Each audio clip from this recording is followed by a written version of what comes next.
Bonsoir, bienvenue frères et sœurs. Je suis content de savoir que tout le monde se porte très bien.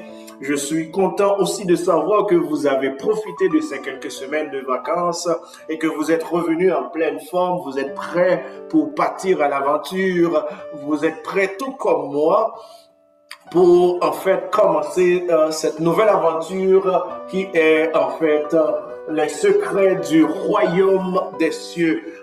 Je suis plus que jamais certains frères et sœurs que notre Sauveur et Seigneur Jésus-Christ n'est pas trop loin. Et si ce n'est pas en fait je ne veux pas donner de date, mais le grand retour que nous attendons tous, frères et sœurs, n'est pas trop loin. Et que vous êtes tout comme moi, vous avez hâte à ce grand retour. Et pendant qu'on attend ce grand retour, ce que nous avons à faire, c'est de nous préparer, c'est de nous rendre en fait comme le Seigneur s'attend à ce que nous soyons. Si c'est bien le cas, vous n'avez pas à vous inquiéter. Si c'est le contraire, vous avez encore le temps de vous faire une place, d'accepter le Seigneur comme étant votre Sauveur et Seigneur. Je suis pas mal content. Ce n'est pas parce que en fait, j'ai gagné à la loterie. Ce n'est pas parce que, en fait, tout roule sur de l'or. Ce n'est pas parce que ma famille, c'est vrai, ma famille va bien, mais même s'il y a de mauvaises nouvelles, c'est pas pour ça que je suis content. Je suis content parce que je sais que, d'après ce que je suis en train de voir, que le Seigneur ne tarde pas à venir et ce sera la félicité, frères et sœurs. Ce sera plus ce monde qu'on connaît aujourd'hui. Euh, Laissez-moi vous dire merci pour vos commentaires, merci pour vos questions. Il y a des questions pas mal plus intéressantes et je comprends que vous soyez en fait très sceptique en ce qui a trait à ce que vous avez reçu comme enseignement concernant la fin des temps, mais ne vous inquiétez pas, il y a déjà un cours préparé à cet effet, mais je ne veux pas en fait vous donner toute la lumière tout de suite. Je vais aller goutte par compte-goutte, comme ça vous allez pouvoir tout absorber. Laissez-moi aussi remercier de nouveaux amis. Nous avons eu de nouveaux amis qui se sont rejoints en fait à cette grande famille, à ce vaste mouvement de vulgarisation de la parole de Dieu, de la parole de la vérité. Frères et sœurs, ce n'est pas évident de faire le bon choix lorsqu'on vit dans un monde où tout est confusion. C'était la même chose qui s'était passé lors de la première venue, quand les scribes, les pharisiens, les docteurs de la loi, toutes les écoles de théologie à cette époque, les séminaires de théologie, en fait, ils attendaient tous la venue d'un prophète qui s'appelle Élie avant le grand jour. Alors, qu'est-ce qui s'était passé? Le prophète est arrivé et personne ne l'a jamais su. Savez-vous pourquoi? C'est parce que tout simplement, c'était une parole prophétique et que personne ne pouvait comprendre. Ils étaient tous dans l'erreur, mais à cause de l'orgueil, ils ne pouvaient pas accepter qu'ils étaient dans l'erreur. Et la même chose est en train de se passer. J'aime en fait Asaph qui a expliqué dans le psaume 78, il a dit à la jeune génération d'Israël de son époque, écoutez-moi, le Seigneur a un pattern. Si vous regardez l'histoire de vos pères, l'histoire de vos grands-parents, et vous n'allez pas commettre les mêmes bêtises. Regardez ce que Dieu a fait avec vos grands-parents. Ne commettez pas les mêmes bêtises. Je suis en train de vous dire la même chose parce que la même chose est en train de passer dans notre temps. Nous sommes en train de commettre les mêmes bêtises que lors de la première venue. Je suis content d'être aujourd'hui parmi ceux-là que Dieu utilise pour vulgariser sa vérité, pour vous permettre de faire la chose la plus essentielle, qui est de fuir, de quitter Babylone, fuir vers la montagne de Sion. Et c'est cette démarche-là que nous avons tous besoin de faire, que je suis moi-même en train de faire. Donc, si c'est ça qui vous intéresse, bienvenue à bord. Ceux-là qui sont déjà à bord, en fait, assoyez-vous confortablement avec vos cahiers, vos crayons et principalement votre Bible. Nous allons partir à l'aventure et ce semestre, ce sera des choses très en profondeur. Très en profondeur, nous allons voir les différentes paraboles et leurs messages. Donc, j'ai besoin de toute votre attention. C'est vrai, nous allons prendre une petite pause à la fin du mois de décembre pour pouvoir faire un regain d'énergie, pour pouvoir repartir à fraîche à partir de la nouvelle année 2022. Juste avant de rentrer, en fait, dans notre cours, je vous demande de me rejoindre dans une petite prière.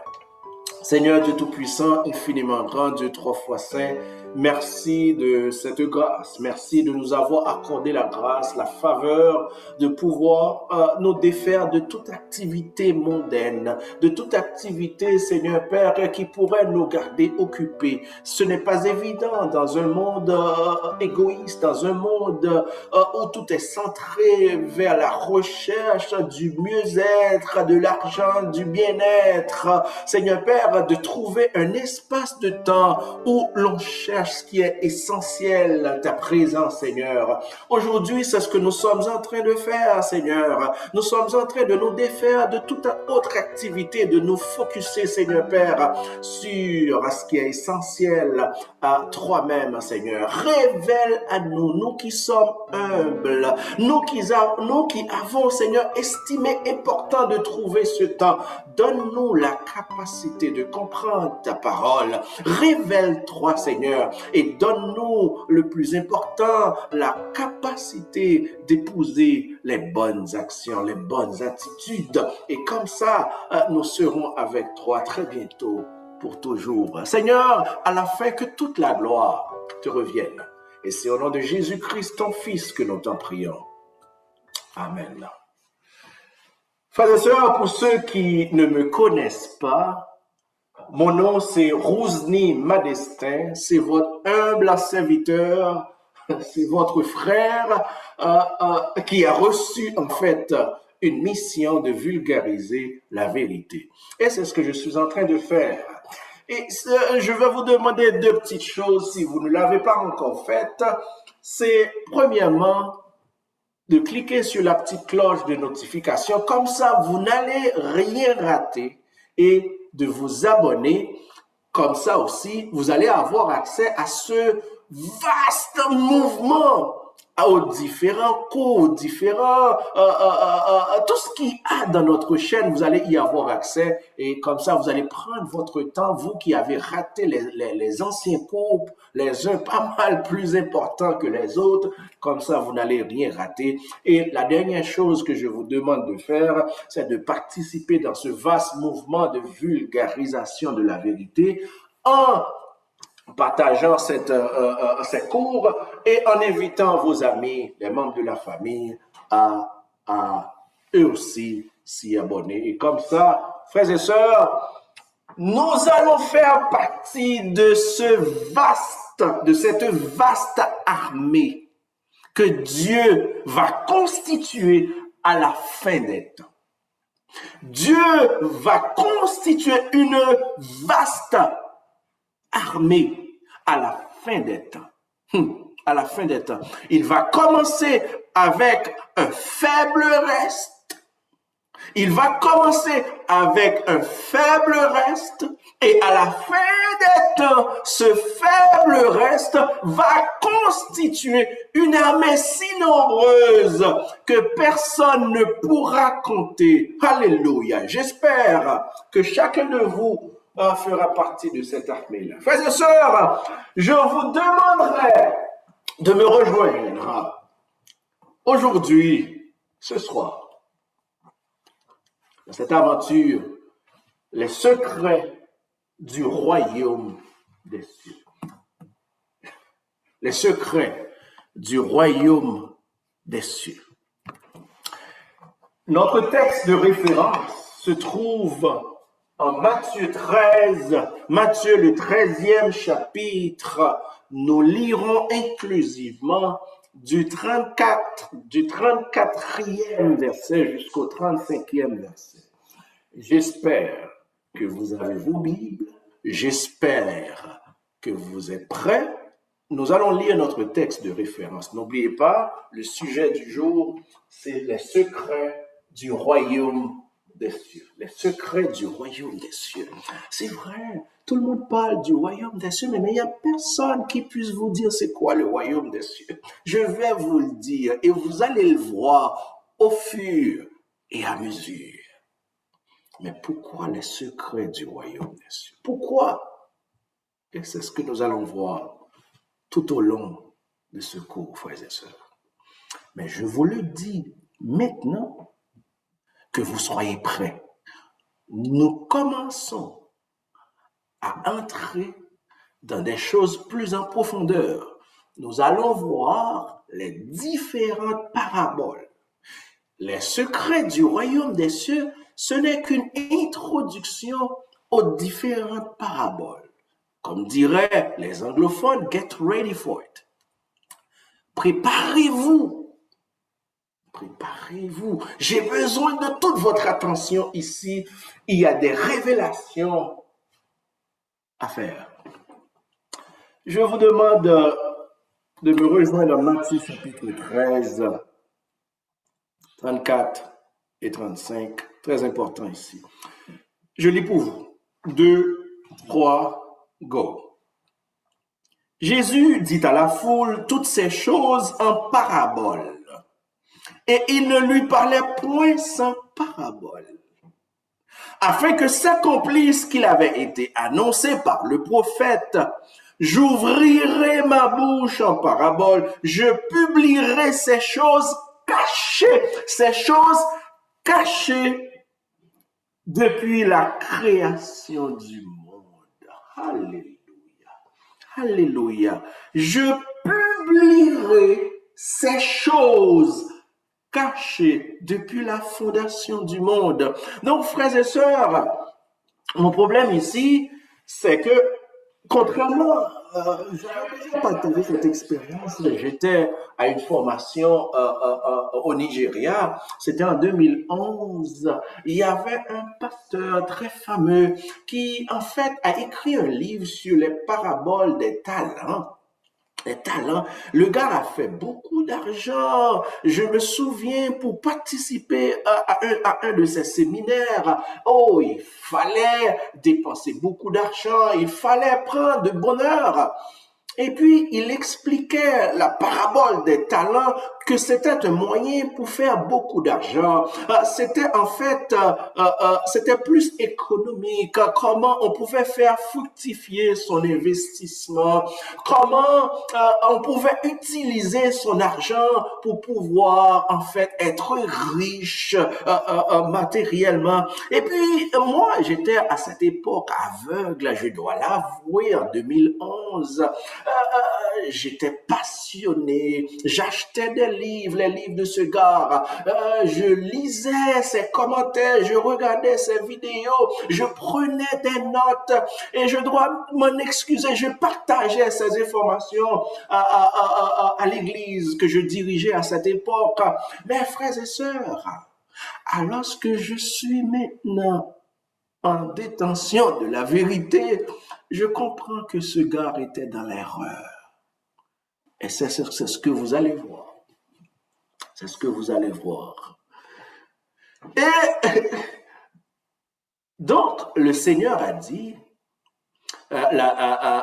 Jésus a parlé à toute la foule. Je vais aller lentement. La foule était constituée, ok, je contrôle l'heure. La foule était constituée essentiellement d'Israélites.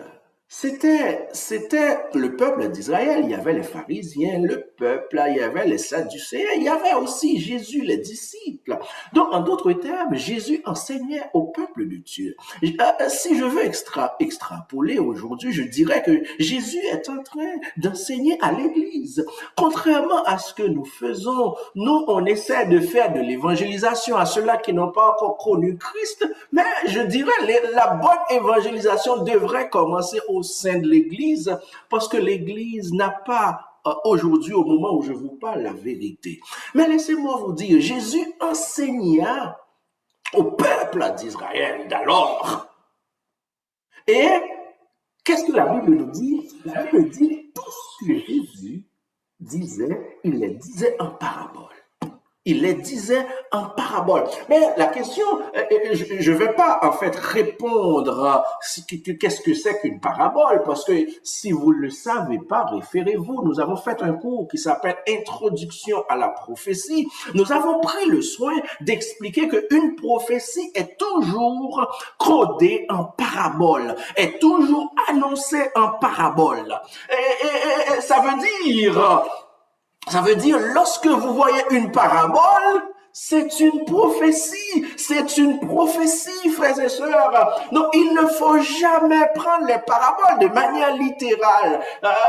Pour ceux qui n'ont pas encore suivi, qui n'avaient pas suivi le cours Introduction à la prophétie, mais laissez-moi vous dire qu'est-ce que c'est qu'une parabole. Je vais vous dire un gros mot, parce que je ne vais pas rentrer dans les détails. Une parabole, c'est un langage figuratif. C'est un langage figuratif. Ça veut dire quoi? Ça veut dire que lorsque Jésus parle de bateau, en réalité, dans un sens, il ne veut pas enseigner concernant vraiment le bateau. C'est vrai, vous connaissez le bateau, donc il va utiliser des objets, des personnes, des trucs qui vous sont familiers, mais en réalité, pour annoncer des choses plus profondes. Et savez-vous ce que dit la Bible dans notre texte de référence? Donc, les paraboles servaient à annoncer les choses qui sont cachées depuis la création du monde. Je relis pour vous. J'ouvrirai ma bouche, verset 35e. J'ouvrirai ma bouche en parabole. Et qu'est-ce qu'il va dire en parabole? Je publierai des choses cachées depuis la création du monde. En d'autres termes, frères et sœurs, les paraboles que Jésus donnait, c'est des révélations des choses qui sont cachées depuis la fondation du monde. En d'autres termes, Jésus est en train d'expliquer Genèse. Jésus est en train d'expliquer le plan de Dieu. Jésus est en train de révéler le plan de Dieu depuis Genèse. Alléluia. Alors que, frères et sœurs, les églises, le monde, ils essaient d'expliquer les paraboles de Jésus de manière littérale. Non, vous vous trompez. Vous vous trompez. J'ai reçu quelques questions concernant, pasteur, est-ce que tu as un cours concernant la fin des temps, les signes avant-coureurs? Oui, ça fait partie du programme, donc ne vous inquiétez pas. La seule chose que je vous demanderai, c'est de prier que Dieu me garde vivant. Donc comme ça, vous êtes certain de voir quels sont les signes. Et vous allez voir, frères et sœurs, vous allez voir, quand je vais faire ces cours-là, vous allez comprendre dans quelle situation vous êtes. Dans quelle situation vous êtes, car nous passons à côté. Mais j'ai besoin de votre attention, de comprendre étape par étape ce que je suis en train de dire là maintenant. Qu'une parabole, c'est un langage figuratif. Et qu'est-ce qu'on trouve dans une parabole? On trouve, c'est la révélation des choses qui sont cachées depuis la fondation du monde. Donc, si vous lisez une parabole de Jésus, Vous n'avez pas la capacité d'entrevoir des choses qui étaient cachées depuis la fondation du monde. Vous êtes aveugle. Vous êtes aveugle. Et c'est des choses, frères et sœurs, que je suis... Laissez-moi vous dire. Ce que je suis en train de vous dire, frères et sœurs, c'est des choses que vous n'allez pas entendre, même dans vos églises. Je dirais que vous n'allez entendre nulle part. Nulle part. C'est des révélations que Dieu donne seulement. Dieu donne seulement. Il faut être, je vais dire une chose ici, il faut être à la montagne de Sion pour avoir cette capacité de comprendre ces choses. J'espère qu'un jour, vous ferez comme moi. Vous ferez, en fait, vous prendrez cette décision de fuir et d'aller vers la montagne de Sion. Ne vous inquiétez pas, j'espère que je vais être vivant. Je vais vous montrer où se trouve la montagne de Sion. Montagne de Sion. Frères et sœurs, donc Jésus parle en parabole. Allons voir les questions qu'on doit se poser maintenant. Juste avant, c'est cette question que je vais poser, mais les disciples l'avaient posée. Je vous demande de lire avec moi Matthieu, pendant qu'on est dans Matthieu 13, on va lire du 10e verset jusqu'au 11e verset. Matthieu chapitre 13, du 10e au 11e verset. N'oubliez pas, nous sommes en train de voir les secrets du royaume des cieux. Je n'ai même pas encore dit qu'est-ce que c'était le royaume des cieux, mais vous allez voir au fur et à mesure. Nous sommes en train de voir les secrets du royaume des cieux. Frères et sœurs, si vous êtes en possession, si vous arrivez à comprendre ces choses, vous faites un grand pas vers votre salut. Je lis pour vous Matthieu chapitre 13. Je commence à partir du 10e verset. J'espère que vous êtes là avec moi. 2, 3, go. Les disciples s'approchèrent et lui dirent, « Pourquoi leur parles-tu en parabole ?» Parce que Jésus enseignait à toute la foule en parabole. Et les disciples ne comprenaient pas pourquoi tu leur parles en parabole. Ils ne comprennent pas. Mais pourquoi tu leur parles en parabole? Et voilà ce que Jésus va répondre aux disciples au verset 11. Jésus leur répondit, « Parce qu'il vous a été donné de connaître les mystères du royaume des cieux et que cela ne leur a pas été donné. » Frères et sœurs, parce que moi aussi j'allais poser la même question, mais Seigneur, c'est des enfants, c'est des bébés, mais pourquoi tu leur parles un langage très élevé qu'ils n'arrivent même pas à comprendre? Et voilà ce que Jésus a dit, frères et sœurs. C'est très important ce que je vais expliquer. Verset 11. Parce qu'il vous a été donné de connaître les mystères du royaume des cieux. Donc, le royaume des cieux a ses mystères. Et ce n'est pas n'importe qui peut connaître les mystères du royaume des cieux. Et que cela ne leur a pas été donné. Donc, Jésus-Christ a dit, écoutez mon ami, même si vous êtes dans la foule, même si vous êtes ensemble, mais il y a deux groupes de personnes. Soit écrit ici. Non, soit écrit.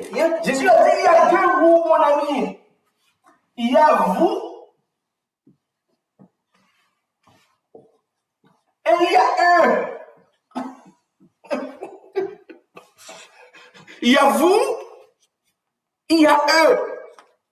Mais à vous, il vous a été donné de comprendre les mystères. Car c'est des mystères, frères et sœurs, c'est des prophéties. Ce n'est pas donné à tout le monde, mais vous avez la capacité capacité. Je vous ai donné la capacité de comprendre ces choses. Mais eux, non. Quelqu'un va dire que Jésus, il est sélectif, ou bien il est horrible, ou bien il est méchant, mais non. Et si vous lisez plus haut, est-ce que je peux répondre à cette question? Je sais que vous allez le dire que Jésus... ben écoutez, je ne vais pas répondre à cette question maintenant. Mais ce qu'il faut retenir ici dans la réponse de Jésus aux disciples, il a dit, écoutez mon ami, même si vous êtes à l'église, même si dans votre domination, il y a des millions de personnes, même si vous êtes dans une assemblée, vous êtes des milliers, des centaines, je ne sais pas, ou bien vous êtes dans une église, vous n'êtes que 50 personnes, mais il y a deux groupes, il y a vous, il y a eux. Et la question que je vous pose, mon frère, ma sœur, pasteur, vous qui êtes sur la ligne, évangéliste, vous qui êtes sur la ligne, dans quel groupe êtes-vous? Vous ou eux? Posez-vous la question. Je ne vous demande pas de me répondre, mais vous pouvez savoir. Vous pouvez savoir. Est-ce que... Mais vous, il vous a été donné. Il vous a été donné de connaître le mystère du royaume des cieux. Donc vous, il vous a été donné de comprendre les mystères du royaume des cieux. Donc frères et sœurs, le royaume des cieux a ses mystères. Ce n'est pas n'importe qui peut comprendre les mystères du royaume des cieux. Mystère, prophétie. Mystère, prophétie. Est-ce que vous êtes dans quel groupe? Vous êtes dans quel groupe? C'est la question que je vous pose. Vous êtes dans quel groupe? Vous êtes dans quel groupe?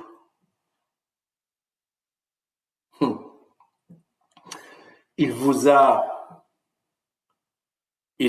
été donné de connaître les mystères du royaume des cieux. Frères et sœurs, première chose qu'il faut comprendre,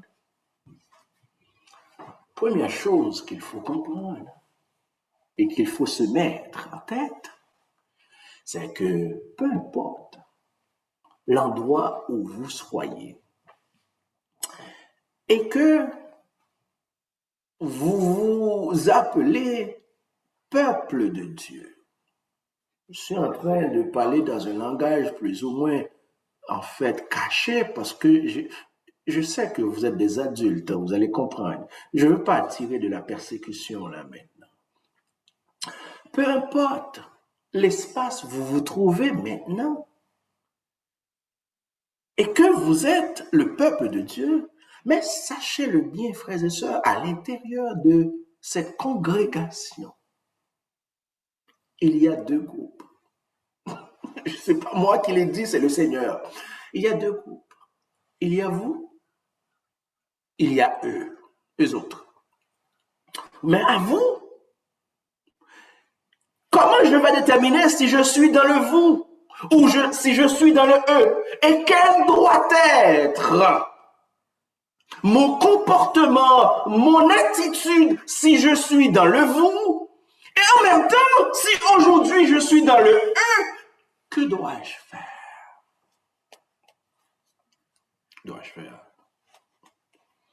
Comment savoir si je suis dans le vous? Je dois contrôler l'heure, je dois surveiller l'heure. OK. Comment savoir si je suis dans le vous? Je vais terminer rapidement aujourd'hui. Je veux que vous ayez la capacité d'absorber ces choses. Je vais aller par compte-gouttes parce que c'est très important de les absorber. Comment savoir? Comment savoir? Comment savoir si je suis dans le vous? Comment savoir? Il a dit, si vous êtes dans le vous, ça veut dire qu'il vous a été donné de comprendre les mystères du royaume. Est-ce que aujourd'hui, au moment où vous écoutez ou vous regardez cette vidéo, au moment où je vous parle, avez-vous la capacité de comprendre les mystères du royaume? Je ne parle pas les mystères de l'économie. Je ne parle pas les mystères de l'investissement. Je ne vous parle pas les mystères du marché financier ou bien de la crypto-monnaie. Je ne vous parle pas de ça. Je parle des mystères du royaume des cieux. Avez-vous, frères et sœurs, cette capacité? C'est une initiative qu'il faut prendre et soyez honnête dans cette perspective de savoir est-ce que je suis dans le vous ou est-ce que je suis dans eux.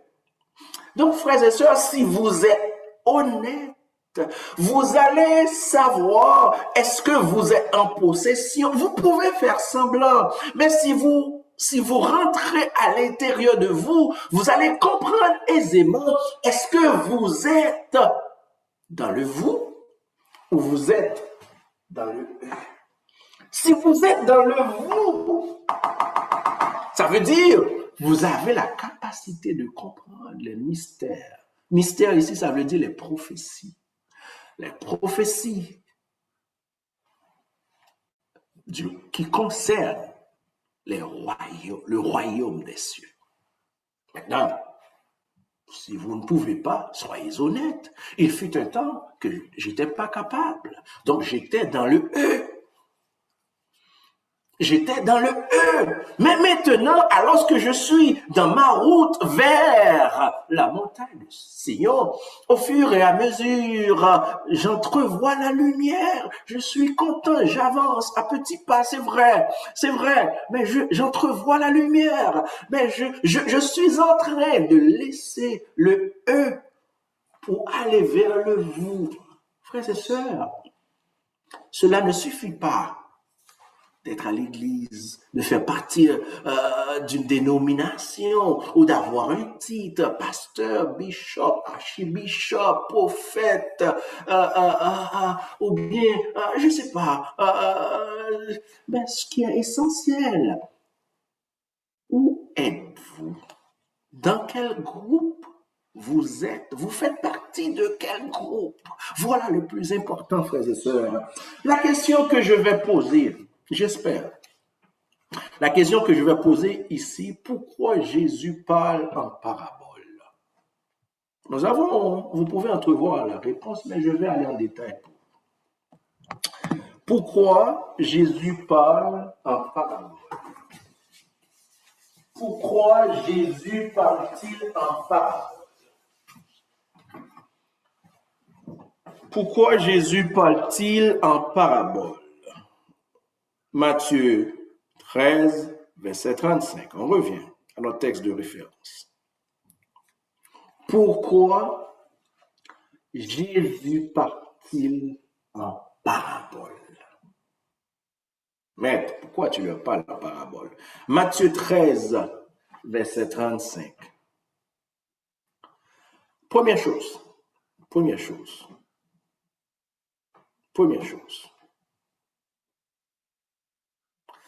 Afin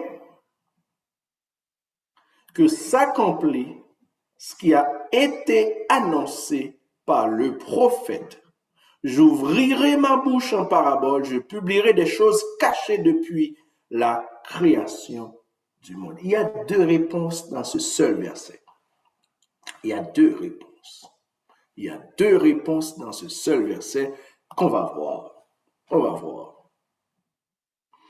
Donc, première chose,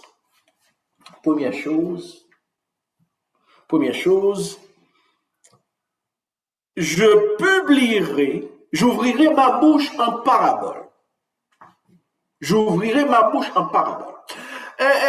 vais commencer en haut. Afin que s'accomplisse ce qui avait été annoncé par le prophète. En d'autres termes, frères et sœurs, le fait que Jésus parle en parabole n'est pas le fruit d'un hasard. c'est l'accomplissement d'une prophétie, frères et sœurs. Jésus parle en parabole, c'est parce que cela avait été déjà annoncé par les prophètes. Mais c'est dommage parce que les disciples n'avaient pas la capacité de comprendre. C'est pour cela qu'ils ont posé la question, mais s'ils avaient la capacité de comprendre, ils comprendraient, frères et sœurs, que normalement, parce que cela avait été annoncé. Donc Jésus est en train d'accomplir une prophétie en parlant en parabole. Et la prophétie, c'est la prophétie d'Azaph. La première réponse, pourquoi? Parce que c'était prophétisé, c'était une prophétie. Prophétie dans le psaume 78, verset 2. C'est le psaume d'Azaph. Frères et sœurs, c'est un psaume que vous avez déjà lu, j'imagine, que je vais lire ensemble. Psaume 78. Psaume 78. Psaume 78. J'espère que c'est bien le verset 2. Psaume 78. Vous y êtes? Vous y êtes? 2, 3, go. Psaume 78, verset 2. J'ouvre la bouche par des sentences. Sentence, ça veut dire parabole ou bien prophétie. J'ouvre la bouche par des sentences. Je publie la sagesse des temps anciens. Donc, Jésus-Christ, en parlant en parabole, il est en train de révéler les choses cachées depuis la fondation du monde. En ce faisant, il est en train d'accomplir une prophétie que Asaph avait déjà annoncée et qu'on trouve dans le psaume 78, verset 2. Donc, première raison pourquoi Jésus parle en parabole, c'était nécessaire, c'était obligatoire quand il devait accomplir cette prophétie. Parce que la prophétie a été annoncée, donc puisqu'il est l'accomplissement de presque toutes les prophéties, donc cette prophétie le concerne. Il doit l'accomplir. Première raison pourquoi Jésus parle à la foule en parabole, c'est parce que c'était une prophétie. Donc, il est l'accomplissement, il doit l'accomplir. Deuxième raison, qui se trouve dans le même verset, que le monde n'arrive pas à comprendre, que je vais vous dire aujourd'hui, et c'est très important. J'ai besoin de toute votre attention maintenant. Deuxième raison. Je retourne à Matthieu. Je vais revenir à Matthieu. Matthieu, chapitre 13, 35. Matthieu 13, on revient à Matthieu 13, 35. Je veux vous avoir avec moi. Je vais terminer tantôt. Je vais terminer très bientôt. Matthieu 13, 35. J'ouvrirai ma bouche en parabole. Je publierai des choses cachées depuis la création du monde. Pourquoi Jésus parle en parabole? Jésus parle en parabole parce que c'était une prophétie. Deuxième raison pourquoi Jésus parle en parabole, c'est pour cacher. Donc, Jésus, il cache les secrets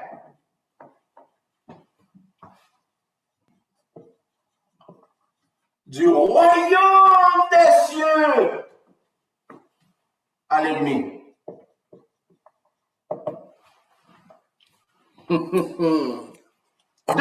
Deux raisons pourquoi Jésus parle en parabole. Première raison, c'est pour accomplir une prophétie. Cette prophétie avait été déjà annoncée, donc, puisqu'il est l'accomplissement, il doit l'accomplir. Mais deuxième raison, c'est pour cacher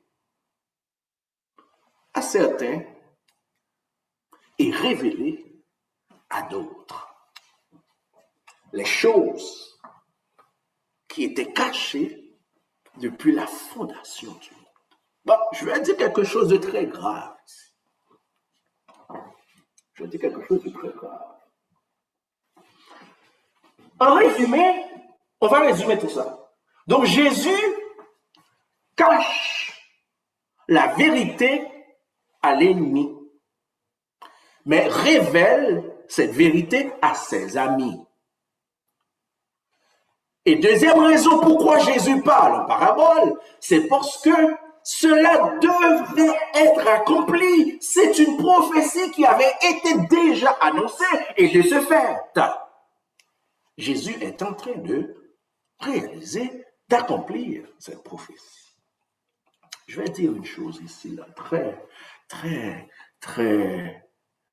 bouleversante. Frères et sœurs, Jésus cache les secrets du royaume des cieux à l'ennemi. Si aujourd'hui, au moment où je vous parle, vous n'avez pas la capacité de connaître les secrets du royaume des cieux, vous faites partie de l'ennemi. L'ennemi principal, c'est Satan. Donc, c'est grave, frères et sœurs. Vous pouvez être à l'église, mais être l'ennemi de Jésus. Vous pouvez être pasteur, mais être l'ennemi de Jésus. Vous pouvez être diacre, diaconesse. Vous pouvez avoir 50 ans à l'église.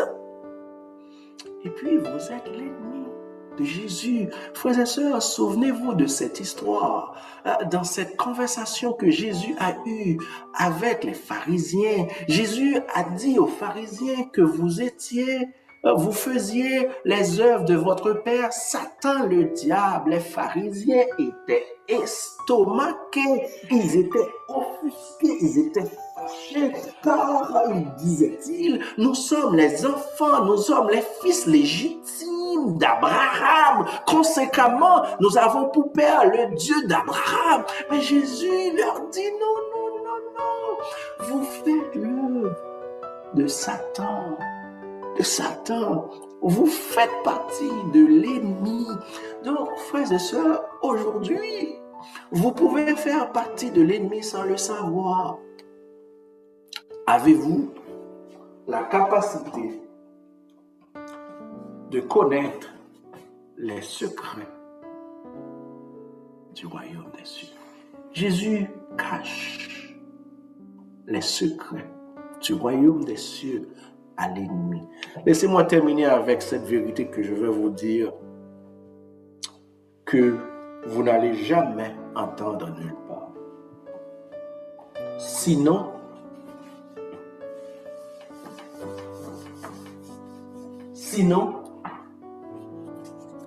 lorsque vous êtes dans la montagne de Sion, c'est moi de vous dire,